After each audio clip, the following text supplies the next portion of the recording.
अगर रात को देर तक जागने से सक्सेस मिलती तो चौकीदार सबसे अमीर होता। अगर ज्यादा बोलने से इज्जत बढ़ती तो तोता सबसे इज्जतदार होता। अगर पढ़ाई से ही पैसा मिलता तो लाइब्रेरी में काम करने वाला करोड़पति होता। अगर ज्यादा मेहनत करने से अमीरी मिलती तो रेड़ी लगाने वाला भी BMW में घूमता। अगर अच्छे कपड़े पहनने से इज्जत मिलती तो बड़े से होटल का दरवाजा खोलने वाले की सब इज्जत करते। ये दुनिया तो बस तुम्हें उलझाने में लगी हुई है। असल खेल तो बस दिमाग का है। जो लोग सिर्फ बातें करते हैं वो कहीं नहीं पहुंचते।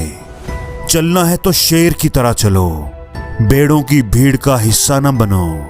अपने दम पर खुद को साबित करो, क्योंकि दुनिया सिर्फ जीतने वालों को सलाम करती है। जो ये बात समझ गया वो लाइफ में आगे बढ़ गया।